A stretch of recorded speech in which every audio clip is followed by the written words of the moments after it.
Okay, we need to talk about face masks again, because apparently people didn't take careful enough notes on my instructional guide about how to wear them a few weeks back.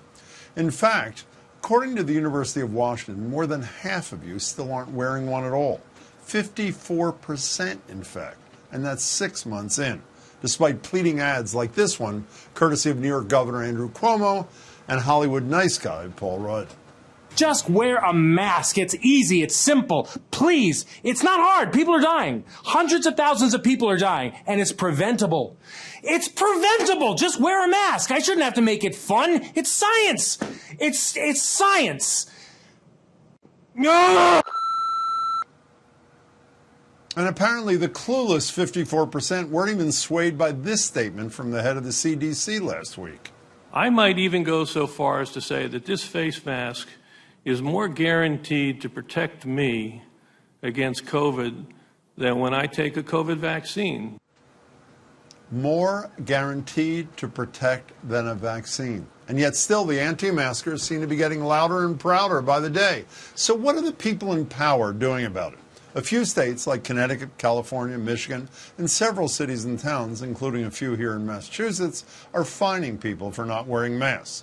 Fines range from anywhere from a few bucks to a few hundred.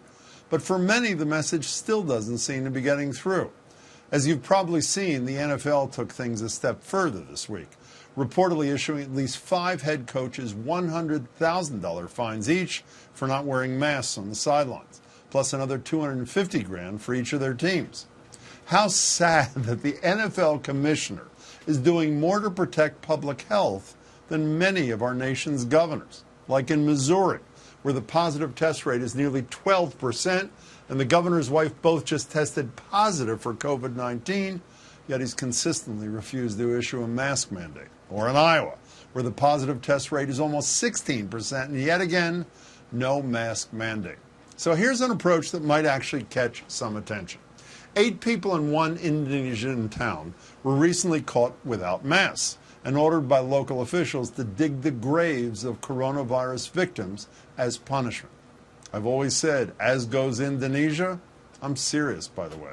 But if you think that's a step too far, consider this. A recent study from the State University of Londrina in Brazil found people who are less likely to wear a mask and social distance are more likely to have so-called antisocial traits or characteristics which are usually found in people diagnosed as sociopaths, meaning it's going to take a lot to get through to them.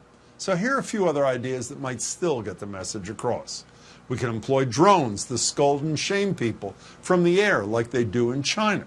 Or how about we have maskless offenders clean and sanitize hospital COVID wards, seeing as they're helping to keep them in business? Or as a colleague on this show has threatened on more than one occasion, we could just spray anti-maskers with squirt bottles of sanitizer, sort of like some kind of virus vigilante.